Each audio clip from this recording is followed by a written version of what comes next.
Olá, amados. Estamos aqui mais uma vez, nesse período turbulento, vivendo uma crise ainda não experimentada por nossa geração. E isso tudo me levou a, estudando as Escrituras, pensando nesse momento, a trazer uma mensagem que é uma pergunta. A pergunta é: que mundo você vê? E você pode dizer: é fácil, pastor. O mundo que eu vejo é um mundo que está passando por uma pandemia. Temos crise agora e está anunciado que vamos ter crise depois. Que essa primeira onda é a onda da saúde e a outra é da economia. Muitos já começam a experimentar desemprego, corte de salários. Parece um caos completo. E a pergunta é: será que no meio desse caos é possível ver algum cenário que gere esperança? E pensando em tudo isso, antes de acontecer isso, eu vinha pregando uma série de mensagens aqui na igreja. Se você for ao nosso canal no YouTube, você já está nele, Vida com Vida News. Eu até lhe motivo a você fazer a sua inscrição, é só tocar aí, apertar no sininho para você ficar conectado com a gente. Eu trouxe uma série de mensagens que falava sobre prisma, óptica, maneira de ver as coisas. Porque Jesus nos ensina que, de acordo e da maneira como eu vejo as coisas, isso pode produzir em mim trevas ou luz. Como diz o versículo de Mateus 6:22, são os olhos a lâmpada do corpo. Se os teus olhos forem bons, todo o teu corpo será luminoso. Se, porém, os teus olhos forem maus, todo o teu corpo estará em trevas. Portanto, caso a luz que há em ti sejam trevas, que grandes trevas serão. Será que isso pode servir para agora? E eu quero dizer que sim. Dependendo de como você vê tudo que está aí, você pode começar o dia mal e terminar pior. Você pode se encher de trevas. Pode ser um momento não apenas de crise, mas um momento tenebroso. Mas dependendo de como você veja, esse momento pode ser um momento de crescimento, um momento de fortalecimento. A maneira como você vê tudo isso vai ser muito importante e determinante para dizer não apenas quem você é agora, mas quem você será depois. Quando a gente estuda a palavra, ela fala sobre o profeta que nós conhecemos como o profeta Isaías, que estava vivendo um caos. Era uma época horrível, uma época que tem muita corrupção. Haviam homens que viviam para ter, tomar dos outros, angariar, crescer financeiramente. E isso trazia um prejuízo para a comunidade, para a população enorme. Havia homens que viviam para se drogar. Havia um caos. O rei Uzias tinha reinado por 52 anos. Ora, se a gente vê a questão da média da vida daquelas pessoas, é fácil dizer que, se não todos, pelo menos a maioria, tinha, de uma certa forma, conhecido só um rei em toda a sua vida. E o rei morre. E agora vai ter um rei novo. Ninguém sabe o que vai acontecer diante daquele caos. Estou contando uma história que aconteceu possivelmente há 2.750 anos atrás. E nesse caos, Isaías tem uma experiência. É como se ele saísse desse lugar horrível e entrasse num lugar que não somente gerava esperança, senão que esse lugar era a própria esperança.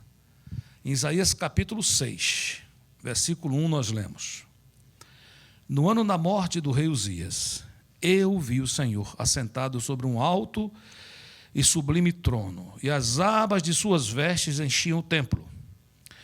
Serafins estavam por cima dele, cada um tinha 6 asas, com 2 cobria o rosto, com 2 cobria os seus pés, e com 2 voava. E clamavam uns para os outros, dizendo: Santo, Santo, Santo é o Senhor dos exércitos. Toda a terra está cheia da sua glória. As bases do limiar se moveram, a voz do que clamava, e a casa se encheu de fumaça. Então disse eu: ai de mim, estou perdido, porque sou homem de lábios impuros, habito no meio de um povo de impuros lábios, e os meus olhos viram o Rei, o Senhor dos exércitos. Então um dos serafins voou para mim, trazendo na mão uma brasa viva que tirara do altar com uma tenaz. Com a brasa tocou minha boca e disse: eis que ela tocou os teus lábios. A tua iniquidade foi tirada e perdoado o teu pecado. Depois disto, ouvi a voz do Senhor que dizia: a quem enviarei? Quem há de ir por nós? Disse eu: eis-me aqui, envia-me a mim. Vamos pedir ao Senhor que Ele traga revelação para o nosso coração através da sua palavra. Eu vou proferir uma oração e eu queria que você pudesse repeti-la. Onde você estiver, pause um momento, se for possível, feche seus olhos e repita essa oração, ou dentro do seu coração, ou de voz audível, como você puder fazer. Ore comigo, diga: Senhor Deus, esta é a tua palavra, viva, eficaz, mais penetrante do que espada de 2 gumes, e eu te suplico, Senhor, fala comigo. O Senhor conhece meus temores, minhas lutas, o Senhor conhece o mundo que eu estou vivendo. E eu quero te convidar, Senhor, entra na minha vida e me leva para o teu mundo. Me ajuda a ver o que o Senhor vê. Estou com meus ouvidos abertos. Quero escutar a tua palavra para recebê-la, a fim de que a tua palavra se transforme em vida na minha vida, em nome de Jesus. Amém. Queridos, definitivamente, nós temos aqui 2 prismas diferentes, ou duas maneiras de ver o mundo. Por assim dizer, o mundo visto sob a ótica de Isaías e o mundo visto sob a ótica dos serafins. Vamos entender. Nós lemos Isaías 6. Se a gente voltar um pouquinho para Isaías 5, versículo 8, nós vamos ver Isaías dizendo assim: ai dos que ajuntaram casa a casa, reúnem campo a campo, até que não haja mais lugar, e ficam como únicos moradores do meio da terra. Ai dos que se levantam pela manhã e seguem a bebedice, e continuam até alta noite, até que o vinho os esquenta. Ai dos que ao mal chamam bem, e ao bem chamam mal, que fazem da escuridade luz e da luz escuridade. Põe o amargo por doce, e o doce por amargo, os quais, por suborno, justificam o perverso, e ao justo negam justiça. Veja o mundo que Isaías estava vivendo. Um mundo de corrupção, de suborno, de gente que chamava luz de trevas, trevas de luz, de gente que justificava o perverso através da corrupção. Isso era real, isso não era mentira. Será que você consegue ver algum cenário parecido com esse por aí onde você está? Só que isso causava nele um efeito horrível, trazia um reflexo. Ele disse: eu estou morrendo. Eu estou morrendo. E disse mais: sou impuro, sou indigno. E disse mais: o meu mundo está cheio de gente impura. Não há solução, é ruim viver. Só que quando ele entra naquele lugar, ele vê seres celestiais, angelicais, que aqui são chamados de serafins, uma classe de anjos, que eles estão dizendo assim: santo é o Todo-Poderoso, Senhor dos Exércitos. Toda a terra está cheia da sua glória. E agora, aqui criamos um dilema. Toda a terra está cheia da sua glória, ou toda a terra está cheia dessas coisas que nós acabamos de dizer que Isaías via? Vamos entender como é possível ter essa visão que os anjos tinham aqui e têm, e que Isaías pôde ter naquele momento, a informação dela. Primeira coisa importante: por que esses serafins tinham essa visão? Esses serafins, queridos, eles não eram visitas no altar de Deus, ou visitantes. Eles não eram alguém que iam esporadicamente a um altar fazer uma oração. Aqui diz que eles viviam lá. Versículo 2 de Isaías 6 diz: serafins estavam por cima dele, cada um tinha 6 asas, com 2 cobria o rosto, com 2 cobria seus pés, e com 2 voavam, e clamavam uns para os outros, dizendo: santo, santo, santo é o Senhor dos exércitos, toda a terra está cheia da sua glória. Ou seja, eles não só viviam num ambiente de glória, como eles geravam essa glória através do seu louvor e sua adoração. Os serafins não estavam na presença de Deus dizendo: socorra-nos, que coisa horrível, é corrupção por todo lado, é enfermidade, é vírus, é politicagem, é safadeza. Não. Eles entraram na presença do Senhor dizendo: este é o Senhor Todo-Poderoso, é o Senhor dos exércitos, é Jeová Sabaote. E toda a terra está cheia da glória dele. E ao fazer isto, eles não somente professavam a verdade, como eles se enchiam dessa glória. Eles se alimentavam dessa glória. E isso mudava seus olhos. E como lemos no começo, os seus olhos passam a ser bons, e por ser bons passam a ser cheios de luz. Enche todo o seu corpo de luz. Isso está em concordância com 1 Tessalonicenses 5, que diz: orai sem cessar. Queridos, é tempo de orar sem cessar. Não é uma vez ao domingo, quando você assiste um culto online, que você ora. Não são assim algumas vezes na semana que você lembra, é orar sem cessar, é tempo de guerra. O versículo seguinte, 19, 1 Tessalonicenses 5, 19, diz: não apagueis o espírito. Quando eu não oro sem cessar, e quando eu me encho de notícias ruins, eu começo a apagar essa chama que Deus colocou em mim. Versículo 22, ele diz: abstende-vos de toda forma do mal. Abstende-vos. É como quem diz: eu resolvo não entrar nisso. Isso não vai tomar conta dos meus dias, isso não vai tomar conta da minha casa. Como é que eu faço isso de maneira prática? Primeira coisa é ter cuidado com o que você vê. Aqui diz no versículo 2 de Isaías, que eles estavam voando e com 2 asas eles cobriam o rosto. Com 2 asas eles cobriam o rosto. O que a gente pode trazer para a gente de prático com isso? Queria dizer que eles velavam pelo que eles estavam vendo.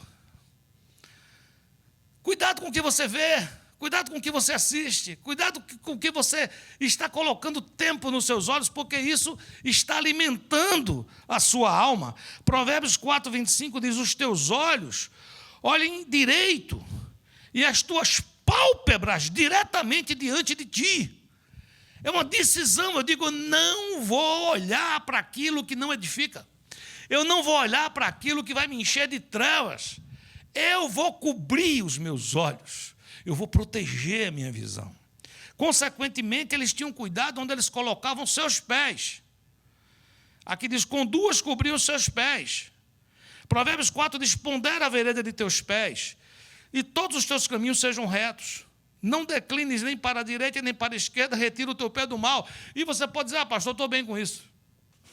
Eu estou no confinamento, estou de quarentena, vou para canto nenhum.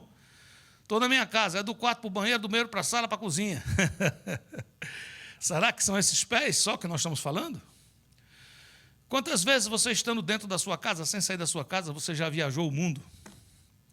Os teus pés almáticos, os pés da tua alma, do teu espírito, já te levaram para lugares tão distantes. E aí é que está o problema, querido. Se esses pés não forem guardados, se esses pés não forem ponderados, se esses pés não forem retos, podem ter levado vocês para lugares sombrios e escuros. Quantas pessoas têm falado que literalmente estão cheios de medo. Medo da morte. E mais, medo de não morrer. Vocês, espera aí, pastor, medo de não morrer?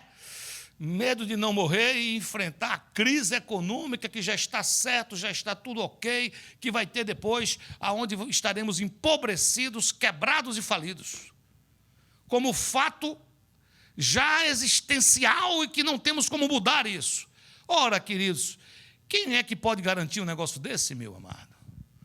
O nosso socorro vem do Senhor que fez o céu e a terra. É com Ele que nós devemos nos pegar e confiar.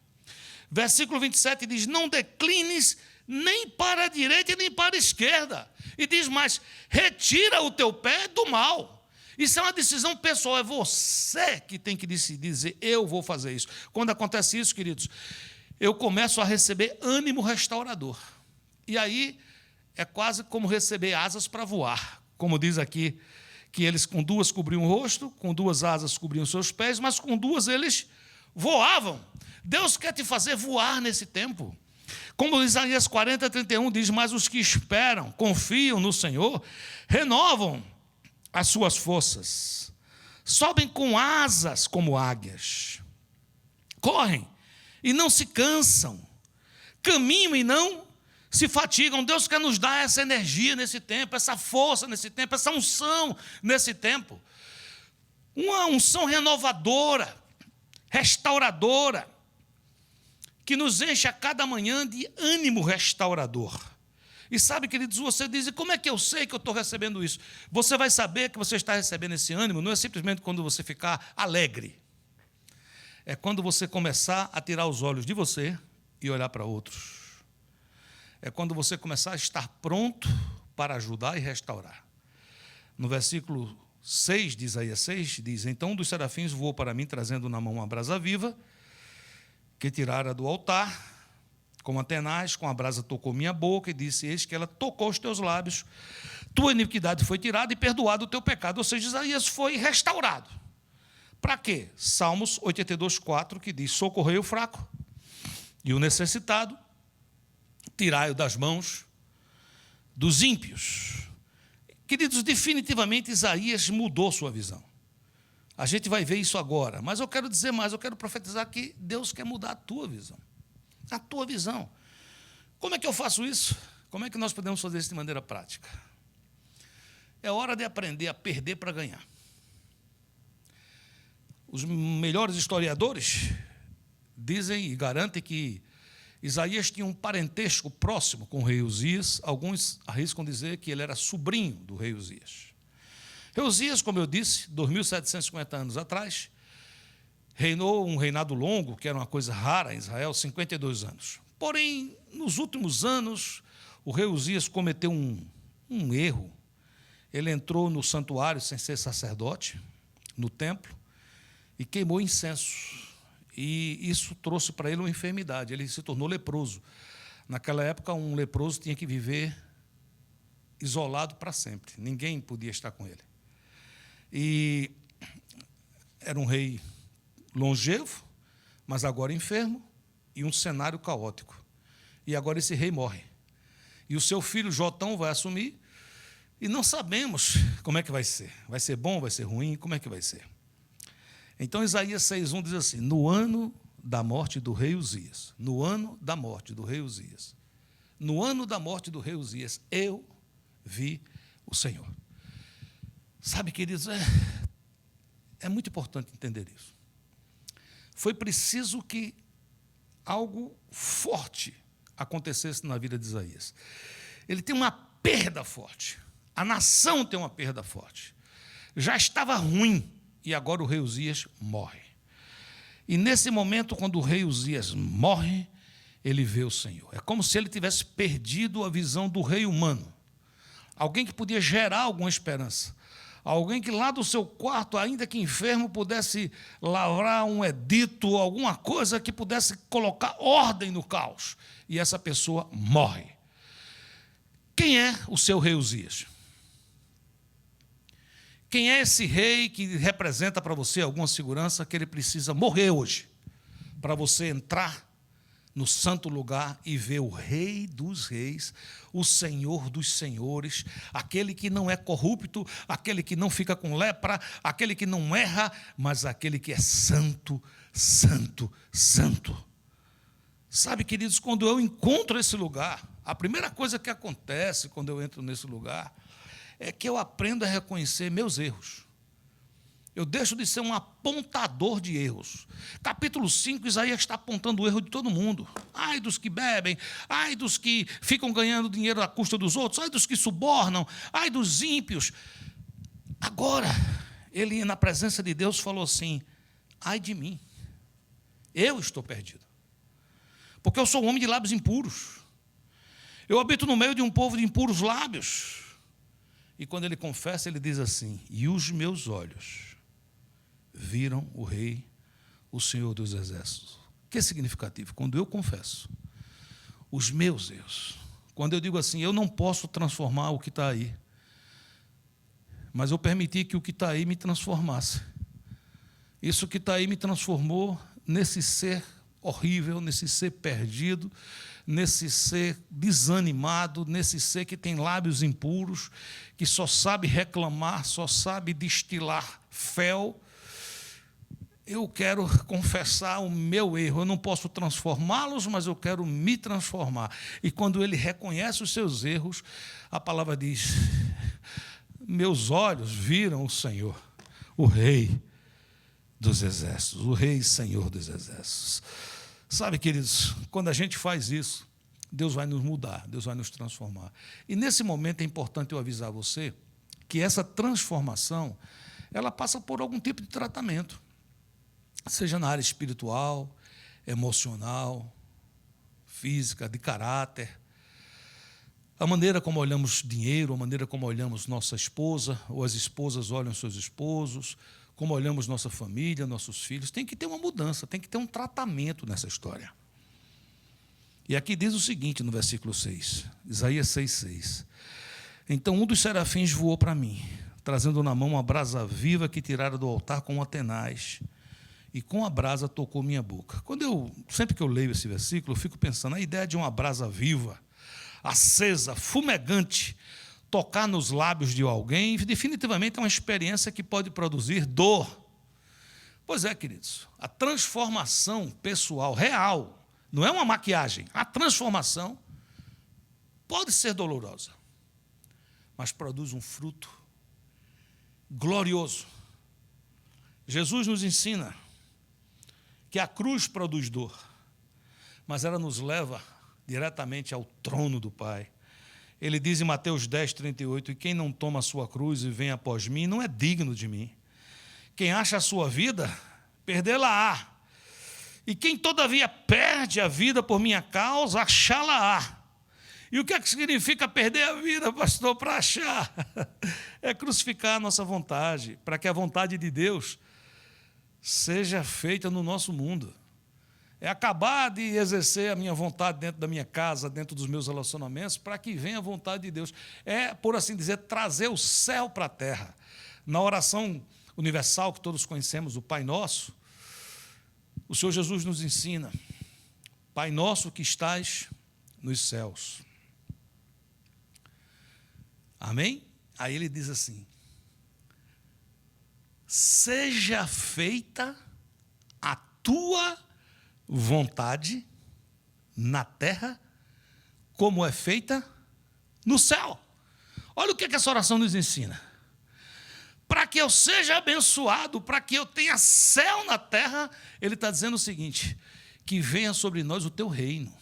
Pai nosso que está nos céus, venha o teu reino. Seja feita a tua vontade na minha vida, da mesma maneira que essa vontade é feita no céu. Quando acontece isso, quer dizer, é céu na terra.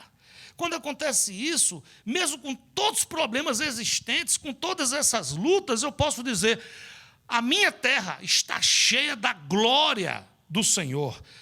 Ele é santo, Ele é Jeová Sabaó, Ele é o Senhor dos Exércitos. Sabe, queridos, quando a gente vê isso, é uma coisa tão transformadora, que quando Isaías passa por esse tratamento, Deus faz um apelo, um chamado para ele. E Deus tem um apelo para você, Deus tem um chamado para você. Você que escuta essa palavra, você não vai sair desse canal antes de ouvir o que Deus tem para dizer para você. Deus diz assim, no versículo 8, Isaías 6:8, depois disto ouvi a voz do Senhor que dizia: a quem enviarei e quem há de ir por nós? Disse eu: eis-me aqui, envia-me a mim. A partir desse momento, a partir dessa transformação, Isaías deixou de olhar para si e passou a olhar para o que Deus olha. Isaías passou a dizer: eu não pude transformar lá o mundo, mas eu posso ser alguém transformado por Deus, eu posso me transformar na presença de Deus. E quando isso ocorre, acontece um milagre. é que eu, que não tenho poder para transformar ninguém, recebo uma unção de ser um mensageiro, de ser um canal da glória de Deus, da bênção de Deus.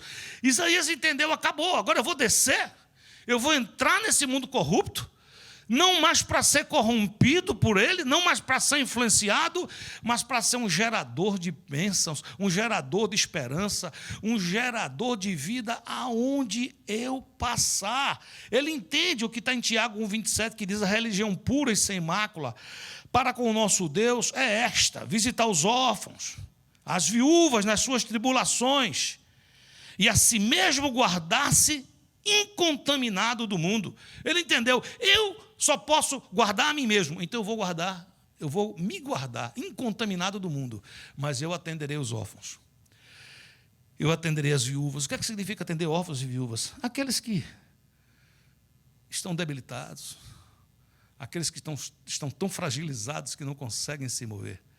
Eu começo a ser esse canal de bênçãos, transformado por Deus, esse canal de bênçãos. E eu quero terminar com um versículo que prova essa transformação, já perto, mais para o final do livro de Isaías, já no capítulo 50, nós estávamos lendo no capítulo 6, vou ler o capítulo 50, versículo 4, que diz: o Senhor Deus me deu língua de eruditos. Olha que coisa linda.